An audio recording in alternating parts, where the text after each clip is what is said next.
Now, if you watched the last episode of my reality show, you saw me sharing the fact that I was sexually assaulted back in the day.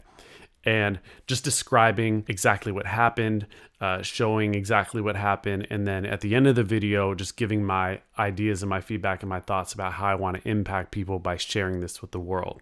It was really tough for me. It was really hard. I had to call my dad, call my mom, and tell them before before the episode came out, and that was challenging. But in this video, what I'm going to do is act like your investigator to dive a little deeper into what it's like to get sexually assaulted and what solutions are out there.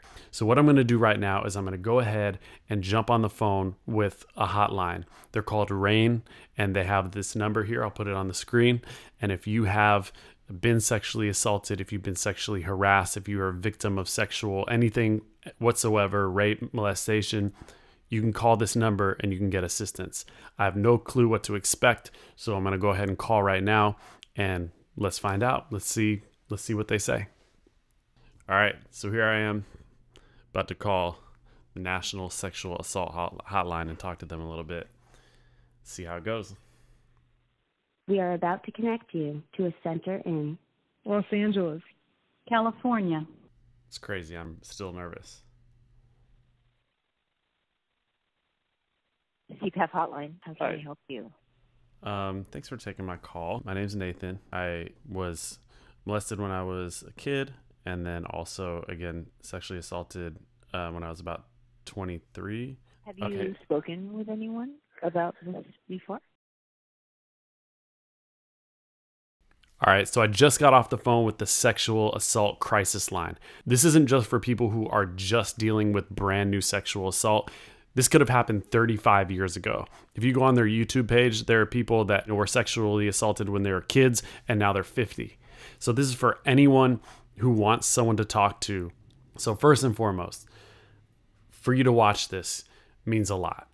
You know, whether you've been through something like this or not, like it takes courage to even type this in to a YouTube search. So here's their process from my perspective.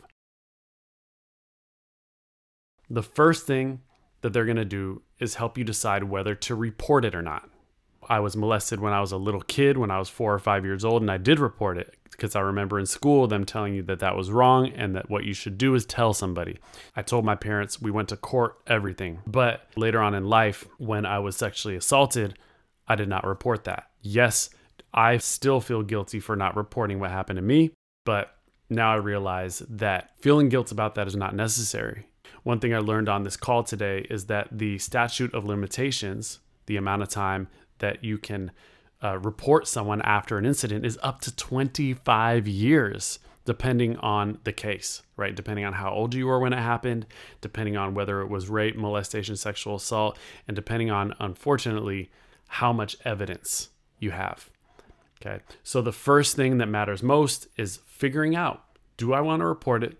Do I not want to report it? Once you've decided whether to report it or not, the second thing that they're going to focus on is your physical health. Are you physically safe?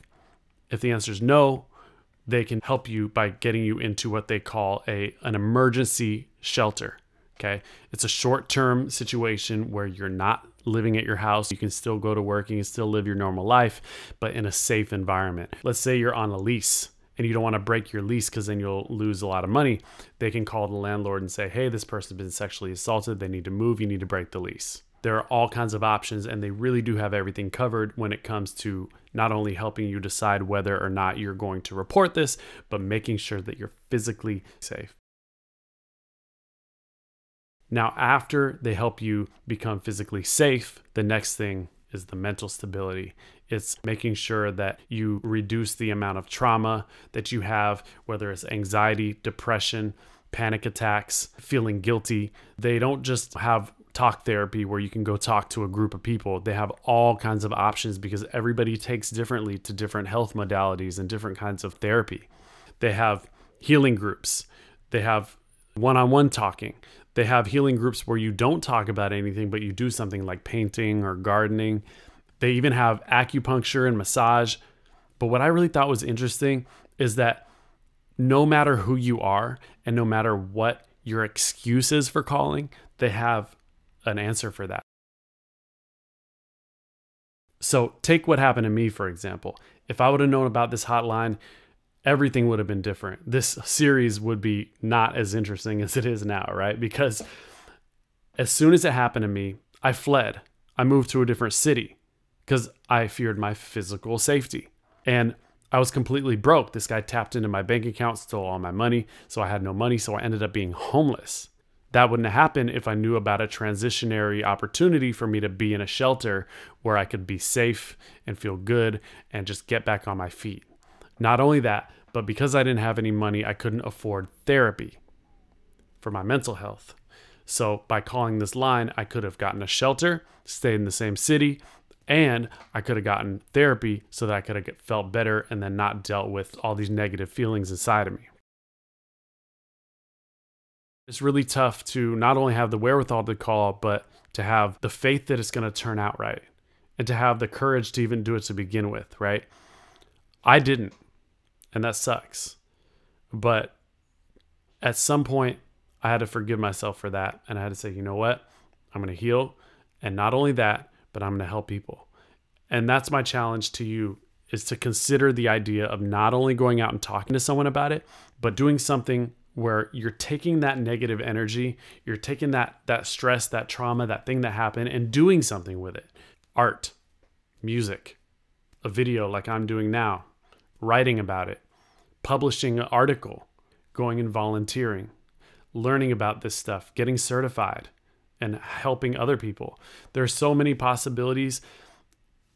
But if you take that energy and you do something with it, then I think you can turn a negative situation into a situation that adds value to yourself and maybe even to others. Now, everyone's different. I forgave the person in my mind and in my heart that did this to me, both of the people that have done this to me. And I feel good. I feel free.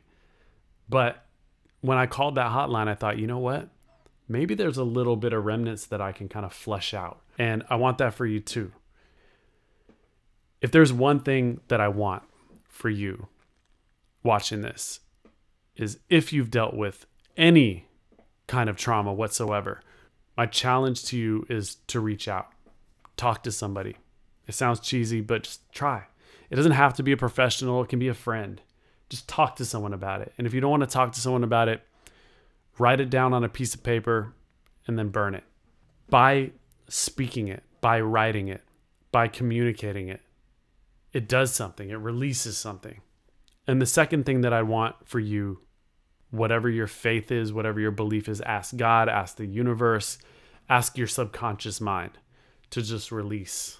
I believe that we entered into this existence to challenge ourselves, and we should embrace these challenges.